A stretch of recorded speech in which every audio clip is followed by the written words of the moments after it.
मैं भारत को भारतीयता की मान्यता के आधार पर फिर से खड़ा करना चाहता हूं, उस काम में लगा हूं।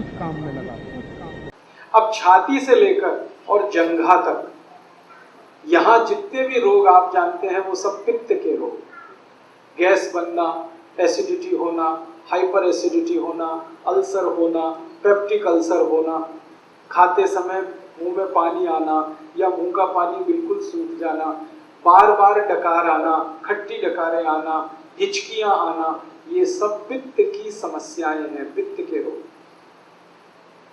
और इनकी संख्या 40 है। ये छाती से लेकर जंघा के बीच वाले इलाके के रोग हैं, सब पित्त के। किडनी खराब होना, लीवर खराब होना, किडनी में स्टोन होना, लीवर में सूजन होना, ये सब पित्त की समस्याएं हैं। और खराब रोगों के नाम बताऊं, जॉन्डिस होना, पीलिया होना, हेपेटाइटिस होना, ये सब पित्त के रोग हैं, पित्त की समस्याएं। कई तरह के बुखार, पित्त। हमारी आयुर्वेद चिकित्सा का जो मूल सिद्धांत है वो जान लेना चाहिए। सिद्धांत ये है कि कोई व्यक्ति बीमार कब पड़ता है और कोई व्यक्ति स्वस्थ कब रहता है। बीमार कोई भी व्यक्ति तब पड़ता है जब उसका वात, पित्त और कफ तीनों असमान होते हैं, असंतुलित होते हैं। और कोई भी व्यक्ति स्वस्थ तब रहता है जब वात, पित्त, कफ तीनों उसके संतुलित होते हैं। तो वात, पित्त, कफ तीनों का संतुलन अगर है तो जीवन में आपको कभी रोग आएगा नहीं। और अगर वात, पित्त, कफ में असंतुलन है, टूट फूट है, तो हमेशा रोग आने वाले हैं और आप परेशान हो जाने वाले। वात के असंतुलन से हमारे शरीर में 80 रोग आते हैं। 80, 8 और 0, 80। पित्त के असंतुलन से हमारे शरीर में 40 रोग आते हैं। 4 और 0, 40। और कफ के असंतुलन से 28 रोग आते हैं। सबसे कम कफ के रोग हैं, सबसे ज्यादा वात के रोग हैं, पित्त वाला बीच में है। अब आपको जिंदगी भर एक ही चीज ध्यान रखनी है कि वात, पित्त, कफ तीनों संतुलित रहें आपके, तो आप रोगी नहीं हो सकते। तो आपको करना क्या है? वात, पित्त, कफ तीनों को संतुलन रखने के लिए महर्षि वाग्भट के कुछ सूत्र याद रखने और याद रख के उनको जीवन में पालन करना है। पहला सूत्र है उनका, खाना खाने के बाद कभी भी पानी नहीं पीना। ये पहला सूत्र। खाना खाने के बाद कभी भी पानी नहीं पीना। सूत्र को उन्होंने लिखा है जिस तरह से वो मैं बताता हूं। ये मैंने भाषांतर करके बोल दिया आपको, खाना खाने के बाद पानी नहीं पीना। महर्षि वाग्भट ने ऐसे नहीं लिखा। उन्होंने लिखा है भोजनांते विषम वारी, ऐसे लिखा। भोजनांते माने भोजन अंते, भोजन अंते माने भोजन के अंत में। विषम, विषम माने विष के जैसा। वारी, वारी माने पानी। भोजन के अंत में पानी विष के जैसा है, ये है सूत्र। मतलब भोजन के अंत में पानी ना पिए। मैंने सरल कर दिया उसको। अब क्यों ना पिए? कारण उसका एक है कि हम जब खाना खाते हैं, खाना सारा पेट में इकट्ठा होता है। एक स्थान है उसको जठर कहते हैं। जठर स्थान पे खाना जब आता है तो अपने आप अग्नि जलती है, उसको जठर अग्नि कहते हैं। खाना खाते ही पेट में अग्नि है, वो जठर अग्नि है। अग्नि जलती है तो खाना पचता है, अग्नि नहीं जलती तो खाना नहीं पचता। तो आपने खाना खा लिया, पेट में अग्नि जली, अग्नि ने जैसे ही जलना शुरू किया आपने पानी पी लिया और खूब ठंडा पानी पी लिया, चिल्ड वाटर, फ्रिज से निकाल के बोतल गटक ली। अब क्या होगा? अग्नि बुझ गई। अग्नि बुझ गई तो खाना नहीं पचेगा, तो खाना सड़ेगा और सड़ा हुआ खाना 103 बीमारियां पैदा करेगा। सबसे ज्यादा बीमारियां इसी में आती हैं। इसलिए वाग्भट जी ने पहला सूत्र ये लिखा, भोजनांते विषम वारी, खाने के बाद पानी नहीं पीना। तो आप बोलेंगे कब पीना? खाना जब आप खाते हैं तो अग्नि जलने की जो क्रिया है वो 1 घंटे से शुरू होकर 1.5 घंटे तक चलती है। खाना खाने के बाद अग्नि जलने की क्रिया 1 घंटे से 1.5 घंटे तक चलती है और 1.5 घंटे के बाद वो अपने आप शांत हो जाती है। उसके बाद क्या होता है, अग्नि जब शांत हो जाती है तो जो आपने खाया है उसका रस बनना शुरू होता है। ये रस बनने की क्रिया लगभग और 1 से 1.5 घंटे चलती है। फिर रस बनने के बाद क्या होता है, रस बनने के बाद खाने का मांस, मज्जा, रक्त, वीर्य, मल, मूत्र, अस्थि और मेद बनना शुरू होता है और ये क्रिया 5 दिन तक चलती है। आज आप जो खाना खाएंगे ना, आज का खाना 5 दिन तक डाइजेस्ट होता है। अभी खाया तो 5 दिन तक। और इस पूरी क्रिया में हमें जो सबसे महत्व की बात जाननी है वो ये कि सबसे ज्यादा और सबसे आसानी से बनता है मांस और सबसे कम और सबसे देर में बनता है वीर्य। मांस सबसे ज्यादा, वीर्य सबसे कम। आपको सुन के ताज्जुब होगा, बागभट्ट जी ने एक जगह लिखा और आज की आधुनिक विज्ञान ने उसको सिद्ध किया। वो ये है कि आज तारीख 19 जुलाई को आप जो खाना खाएंगे इसका वीर्य बनने के लिए 1 महीना खर्च होगा। अगले महीने 20 अगस्त को बनेगा। आज जो खाया 30 दिन लगते हैं और सबसे कम बनता है। सबसे ज्यादा समय लगता है, सबसे कम बनता है।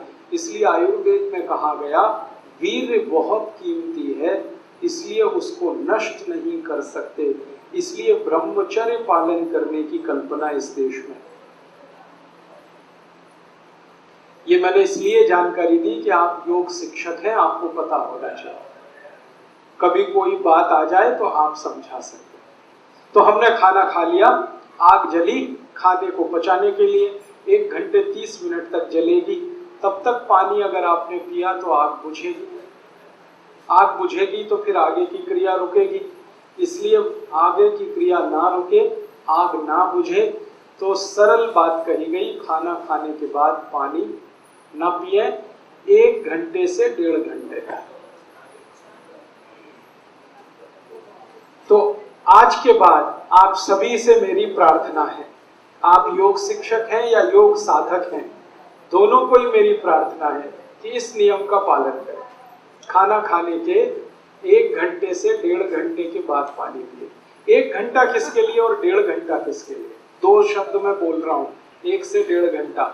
1 घंटा उनके लिए है जो एकदम स्वस्थ है, जिनको लगता है कि वो स्वस्थ है, उनको कोई तकलीफ नहीं, उनके लिए 1 घंटा। और जो बीमार मानते हैं अपने को, वो 1.5 घंटा। तो आप स्वस्थ हैं तो 1 घंटे बाद पानी पी लीजिए खाने के, और थोड़े बीमार हैं तो 1.5 घंटे के बाद पी लीजिए। लेकिन 1.5 घंटे के बाद पीना ही है, ऐसा नहीं कि भूल जाए, तब एक और गड़बड़ आएगी। क्यों गड़बड़ क्या आएगी? खाना जो पचने की क्रिया, मैंने कहा ना, पहले खाना पचता है, आग जलती है तो वो खिचड़ी जैसा बनता है, फिर रस बनना शुरू होता है। जब रस बनेगा तो पानी चाहिए, बिना पानी के रस कैसे बनेगा? तो पानी जिस समय चाहिए तभी पीना अच्छा है। तो 1-1.5 घंटे के बाद रस बनना शुरू होगा तो पानी पी लीजिए। तो पानी पीने का ये नियम है। मैं फिर से दोहराता हूं, खाना खाने के 1 से 1.5 घंटे के बाद पानी पिए। ठीक है? अब इसमें आप प्रश्न कर सकते हैं कुछ कि खाना खाने के पहले पिए क्या, खाना खाने के बीच में पिए क्या? खाने के पहले पानी पी सकते हैं, आयुर्वेद में कहा गया 48 मिनट पहले पिए। क्यों? जब आप पानी पीते हैं तो पेट में पानी जाता है, तो पानी का अंतिम स्थान है मूत्रपिंड। पहला स्थान है मुंह, जहां से ये जाना शुरू होता है। अंत में आता है सारा पानी मूत्रपिंड में, फिर उसके बाद ये मूत्र के द्वारा बाहर निकलता है। तो मूत्रपिंड में पानी पहुंचने के लिए 48 मिनट लगता है। तो आप खाने के पहले 48वें मिनट में पानी पी सकते हैं। बीच में पानी कब पिए खाने में? जब आप 2 अन्न का खाना खाएं, गेहूं की रोटी खाएं और चावल खाएं, 2 अन्न का खाना है, तो आप गेहूं की रोटी खाने के बाद और चावल खाने से पहले थोड़ा पानी पिए। कितना पिए? 3-4 घूंट बस, ज्यादा नहीं। और इसमें आखिरी जानकारी कि खाना खाने के बाद अगर सच में प्यास लग रही है तो क्या पिए। तो आयुर्वेद में कहा गया 3 चीजें पी सकते हैं। दही की लस्सी पिए खाना खाने के तुरंत बाद, दूध पिए, गाय का हो तो बहुत अच्छा, और जूस पिए, फल के रस पिए। खाने के तुरंत बाद अगर प्यास लगती है तो जूस पी सकते हैं, लस्सी पी सकते हैं और दूध पी सकते हैं। जूस पीने का समय है सवेरे, लस्सी पीने का समय है दोपहर को, और दूध पीने का समय है रात को। तो जूस पीना है सवेरे खाने के बाद माने ब्रेकफास्ट, लस्सी पीनी है दोपहर के खाने के बाद माने लंच, और दूध पीना है रात को माने डिनर। तो ये नियम पूरा हो गया, समझ में आ गया, कर लेंगे, बस आदत बदलनी है आपको। भागवती जी ये कहते हैं कि जो इस नियम का पालन करे 103 बीमारियों से जीवन भर बचेगा। अब बताओ कितना सस्ता सौदा है, 103 बीमारियां एक तरफ और ये छोटा सा नियम एक तरफ। तो आप ध्यान रखिए इस नियम का। दूसरा नियम है, पानी जब भी पिए घूंट भर के पिए, सिप करके पिए। जैसे चाय पीते हैं, जैसे कॉफी पीते हैं, गर्म दूध पीते हैं, ऐसे पानी पिए। ऐसे कभी भी पानी ना पिए गिलास लगाया और लगातार पिया, ये गलत तरीका है। पानी पीने का तरीका है, एक घूंट पिया, थोड़ी देर रुके, एक घूंट पिया, फिर रुके, फिर पिया, फिर रुके, फिर ऐसे पानी पिए। इसका क्या लाभ है? मुंह में आप जानते हैं लार बनती है, ये लार जो है ना पेट के तेजाब को शांत रखती है। पेट का जो तेजाब है ना वो एसिडिक है विज्ञान की भाषा, और मुंह की लार जो है वो एल्कलाइन है, क्षारीय है। तो ये क्षार है, यहाँ अम्ल है, अम्ल और क्षार मिले तो एक दूसरे को न्यूट्रल करते हैं।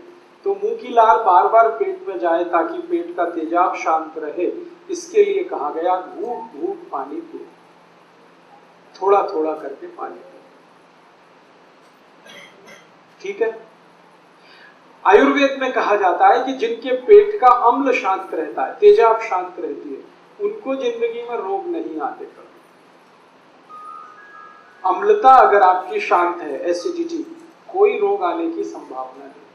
दुनिया के सारे खराब रोग जैसे कैंसर, जैसे डायबिटीज, जैसे ब्लड प्रेशर बहुत तेज होकर हार्ट अटैक आना, ब्लड प्रेशर बहुत ज्यादा बढ़कर ब्रेन हेमरेज हो जाना, ब्लड प्रेशर बहुत ज्यादा बढ़कर पैरालिसिस हो जाना, ये सब खराब बीमारियां एसिडिटी से शुरू होती है। जब रक्त में एसिडिटी बढ़ती है तब ये बीमारियां अपने चरम पर पहुंचती है। लेकिन रक्त में एसिडिटी बढ़ती कहां से है? वो पेट से बढ़ती है। पेट में एसिडिटी कब बढ़ेगी? जब आप घूंट घूंट पानी नहीं पिएंगे तो लार बार बार अंदर नहीं जाएगी तो समस्या आएगी। इसलिए आयुर्वेद में कहा गया पानी घूंट घूंट पिए। तीसरा नियम है, सवेरे सोकर उठें सबसे पहले पानी पिए।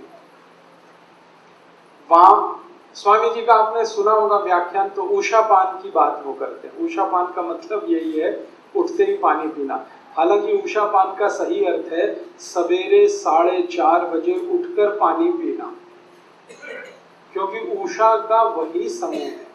अब दिल्ली वासियों के लिए मैं ये नहीं कह सकता कि वो सवेरे 4:30 बजे उठें, क्योंकि उनका 4:30 बजे उठना तब संभव है जब रात को 8 बजे सो जाएं। 8 बजे दिल्ली में सोना तो स्वर्ग की बात है, कल्पना की बात, संभव ही नहीं। इसलिए मैं कहता हूं जब उठें तो पहले पानी पिए। आपकी जब दिन हो जाए, जब सवेरा हो जाए, उठते ही पानी पिए, कम से कम 3 गिलास, बिना प्यास के, घूंट घूंट भर के। कोई कहेगा हमें प्यास नहीं लगती, तो भी पीना ही है, ये घूंट घूंट भर के। इस पानी का फायदा, सबसे बड़ा फायदा इसका ये है, रात को आप सो गए, सोने के बाद मुंह में लार बनी, वो जमा है, घूंट घूंट पानी पी लेंगे, सब लार नीचे चलेंगे। दूसरा फायदा, उठते ही आप पानी पिएंगे तो पानी सारा बड़ी आंत में जाएगा। बड़ी आंत में मल फंसा रहता है, लार्ज इंटेस्टाइन में, तो मल को बाहर निकालेगा। जैसे ही पानी मल को निकालना शुरू करेगा, प्रेशर एकदम बनेगा आपको, आप तुरंत टॉयलेट में जाएंगे और 5 मिनट में फ्रेश होकर वापस आएंगे। आयुर्वेद में कहा गया कि जो सवेरे एक बार मुक्त हो जाते माने फ्रेश हो जाते माने जिनको सवेरे एक बार पूरा खुलकर पेट साफ हो जाता है, उनकी जिंदगी में कोई रोग नहीं आता। इसलिए सुबह उठते ही पानी पीना बहुत जरूरी है। दांत साफ करना नहीं है, पहले पानी पीना है। दांत साफ करना है तो रात को करें और उठते ही पानी पिए। चौथा नियम है, ठंडा पानी कभी भी ना पिए। कितनी भी प्यास लगे, कितना भी गला सूखे, कितनी भी गर्मी पड़े, ठंडा पानी ना पिए। क्योंकि ठंडे पानी की समस्या ये है कि पानी जब बहुत ठंडा होता है तो तापमान उसका 10 डिग्री के आसपास। फ्रिज का पानी अगर आप नापेंगे थर्मामीटर से 10 डिग्री, बर्फ डाला हुआ पानी नापेंगे 4 से 5 डिग्री। इतना ठंडा पानी आप पेट में डाल रहे हैं जिसकी गर्मी है 37 डिग्री सेंटीग्रेड। पेट गर्म है, पानी ठंडा है। गर्म पेट में ठंडा पानी डालेंगे, झगड़ा शुरू होगा। झगड़ा क्या होने वाला है, या तो पानी पेट को ठंडा करे या पेट पानी को गर्म करे। अगर पानी ने पेट को ठंडा कर दिया तो पेट के अंदर का सब ठंडा हो जाए। पेट ठंडा होते ही हृदय ठंडा होगा, हृदय ठंडा होते ही मस्तिष्क ठंडा, मस्तिष्क ठंडा हो गया तो आप ठंडे हो जाएंगे। और आप अगर ठंडे हो गए तो घर में 1 मिनट कोई आपको रखेगा नहीं, घर के बाहर निकाला जाएगा। कैसी विचित्र दुनिया है। जब तक शरीर गर्म रहता है सब आपसे लिपट लिपट के बैठेंगे। जैसे ही आपका शरीर ठंडा हुआ, लेके जाओ, हटाओ, जल्दी अर्थी लगाओ, जल्दी शमशान घाट लेके जाओ। 1 मिनट बर्दाश्त करना मुश्किल हो जाता है ठंडे शरीर को। और शास्त्रों में लिख दिया गया कि शरीर ठंडा होते ही जितनी जल्दी अंतिम संस्कार हो उतना अच्छा, जितनी जल्दी हो, और जितना देर में हो उतना ही खराब। जिनका अंतिम संस्कार जल्दी नहीं होता ना, उन्हीं को कहा जाता कुत्ते की मौत मरा। क्योंकि कुत्ते का कोई अंतिम संस्कार करने वाला नहीं होता। ये जो कुत्ते की मौत का मुहावरा है ना, ये उनके लिए है जिनका शरीर ठंडा होने के बाद घंटों पड़ा रहता है।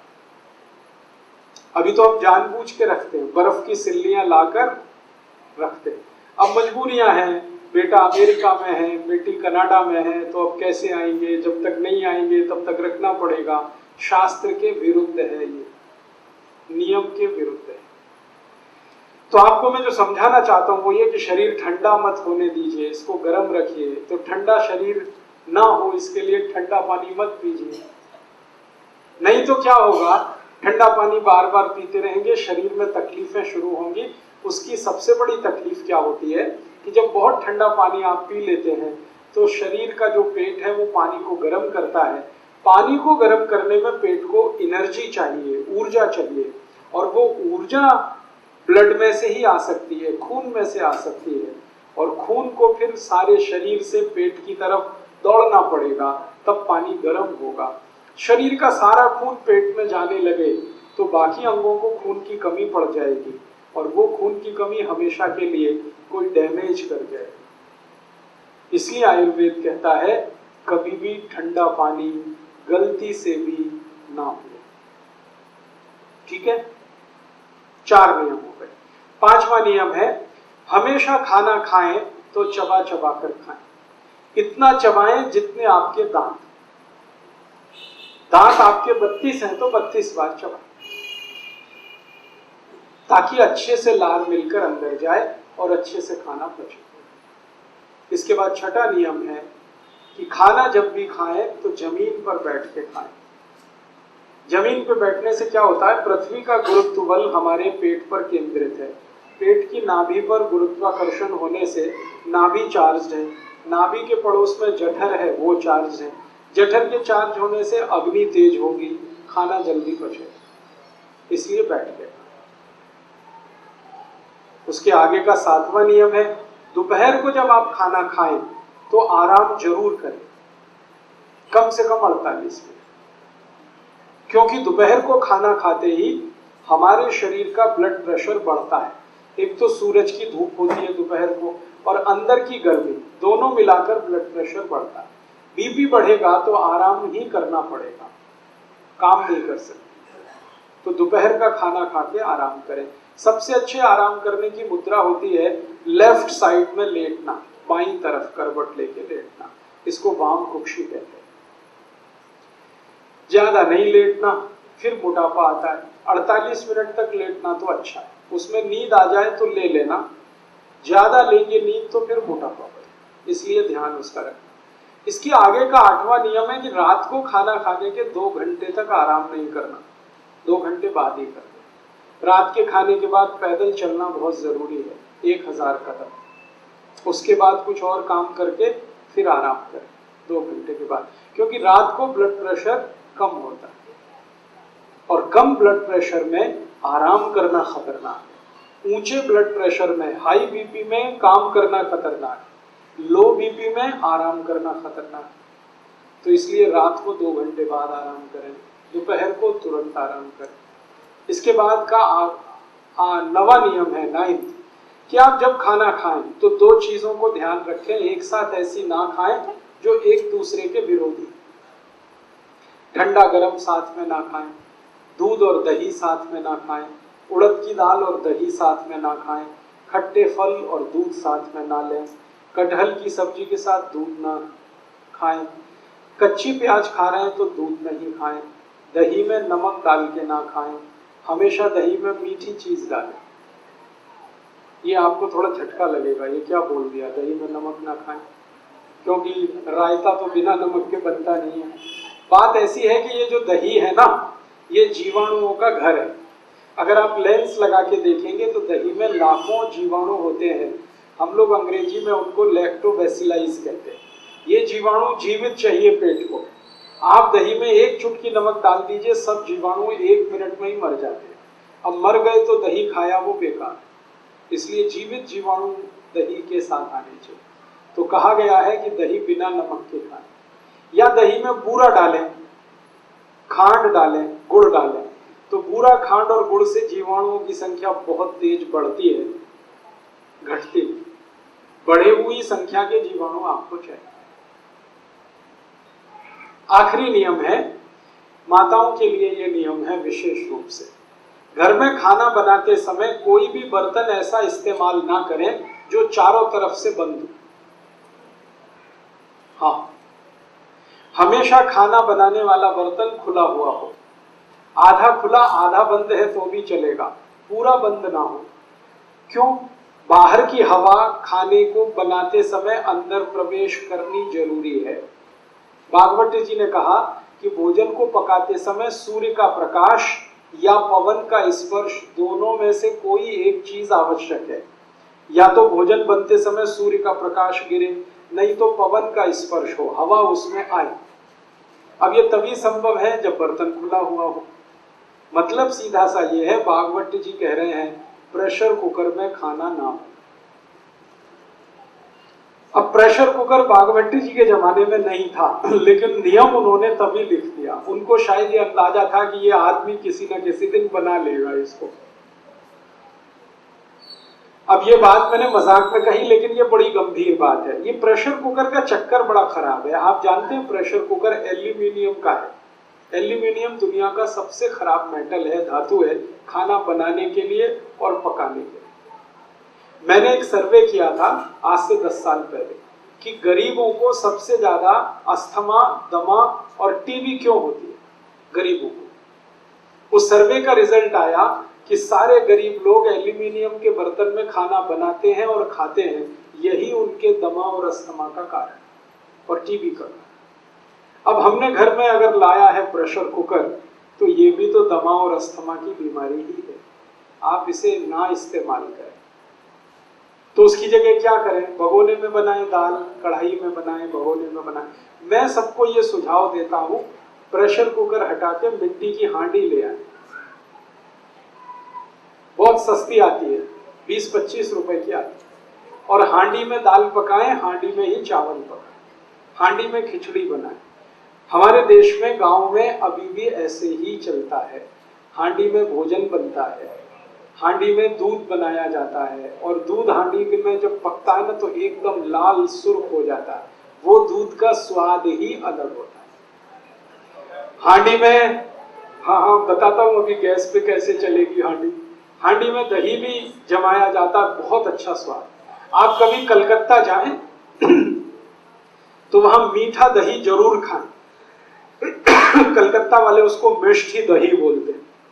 वो सब हांडी में ही पकता है। हांडी में गरम करेंगे, हांडी में ही जमाएंगे, तभी उसमें टेस्ट आता, नहीं तो टेस्ट ही नहीं आता। बड़े बड़े 5 स्टार होटल में मिष्टी दही कलकत्ता से आता है।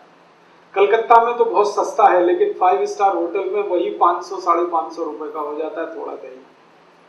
और अब तो 5 स्टार होटलों में हांडी की दाल भी मिलती है, 250 रुपए की एक कटोरी। आप यहां जाइए ना, हयात जो यहाँ का दिल्ली का बड़ा रीजेंसी में चले जाइए, हयात में चले जाइए, इंपीरियल में चले जाइए, अशोका इन में चले जाइए, सब जगह हांडी की दाल है। लेकिन एक कटोरी 240, 250, 260 ये कीमत है। 250 में तो कम से कम 10 हांडी आती है।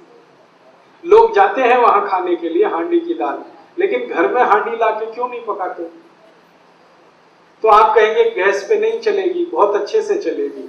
हांडी को गैस पे चलाने का सबसे सरल उपाय है, गैस को धीमा रखो। कभी भी तेज गैस किया तो हांडी चटक जाए। हल्की आंच रखो तो हांडी कभी नहीं टूटती। और मान लो टूट भी गई तो दूसरी ले लेना, कौन सी ऐसी आफत है। हिंदुस्तान में 1.5 करोड़ कुम्हार हैं जो ये बनाते हैं। वो भूखमरी के शिकार हैं, क्योंकि आप खरीदते ही नहीं उनकी हांडी। आपने तो कुकर ला ला के कुम्हारों को बेकार कर दिया। रेफ्रिजरेटर ले आए तो घड़े बिकने बंद हो गए उनके। जब से कुकर आ गया उनकी हांडियां बिकनी बंद हो गई। प्लास्टिक के गिलास आ गए तो कुल्हड़ बिकने बंद हो गए उनके। हमने मोमबत्ती लगाना शुरू कर दिया तो दिए बनने बिकने, दीपक बिकने बंद हो गए। 1.5 करोड़ कुम्हार भुखमरी के शिकार हैं। इसलिए वो सरकार से कहते हैं हमको आरक्षण चाहिए, क्योंकि अब उनका काम धंधा तो टूट रहा है। तो आप उनकी थोड़ी तो चिंता करो, कुछ खरीदो उनका, तो उनकी जिंदगी चले, उनका रोजगार बढ़े। तो सबसे आसान है कि हांडी खरीदना शुरू कर दो, दाल चावल उसमें बनाओ और वही खाओ। इसका सबसे बड़ा फायदा जो मैं कहना चाहता हूँ वो ये कि आप जानते हैं हांडी मिट्टी की है, और मिट्टी में सबसे ज्यादा कैल्शियम है, मिट्टी में सबसे ज्यादा फास्फोरस है। कैल्शियम और फास्फोरस हमारे शरीर का सबसे महत्वपूर्ण केमिकल है। बिना कैल्शियम के शरीर नहीं हो सकता, बिना फास्फोरस के शरीर नहीं हो सकता। ये कैल्शियम और फास्फोरस सबसे ज्यादा मिट्टी में है। फिर उसके बाद आयरन चाहिए हमको, आयरन भी सबसे ज्यादा मिट्टी में है। फिर मैग्नीशियम चाहिए, वो मिट्टी में है। फिर मैग्नीज चाहिए, वो मिट्टी में है। फिर सल्फर चाहिए, वो मिट्टी में। 18 केमिकल चाहिए ये शरीर तब बनता है, वो सब मिट्टी में है। तो मिट्टी की हांडी की दाल खाओगे तो सारे केमिकल शरीर को मिलेंगे फोकट में, मुफ्त में। और यही केमिकल अगर कम पड़ जाए ना तो डॉक्टर लिख के देता है कैल्शियम सेंडोज की गोली खाओ, तो खाते हो आपके में, और वो खाते हो, सैकड़ों रुपए खर्च करते हो आप, और फिर भी गारंटी कुछ नहीं है कि उससे कुछ फायदा भी हो जाएगा। उससे अच्छा ये है कि मुफ्त की मिट्टी की हांडी में सब कैल्शियम फास्फोरस है, वही खरीद लो। डॉक्टर की कैल्शियम की गोलियां खाने से अच्छा कैल्शियम जिसमें है मिट्टी में, उसमें दाल बना के खा लो। विज्ञान तो यही कहता है। तो आप अगर करें तो आज से अपने घर में एक बदलाव कर लें, मिट्टी की हांडी खरीद लें। फिर आप कहेंगे खाना बहुत देर में बनेगा, मैंने बना के देखा। मिट्टी की हांडी में दाल 28 मिनट में बनती है और प्रेशर कुकर में 10 मिनट में बनती है। 18 मिनट का ये अंतर है, ज्यादा नहीं। और शरीर का स्वास्थ्य अच्छा रहे तो 18 मिनट कौन बड़ी बात है। दोस्तों, सबसे पहले तो चैनल सब्सक्राइब करें, फिर लाइक, कमेंट और शेयर करें। और हाँ, हमारा एंड्रॉयड ऐप डाउनलोड करना ना भूलें।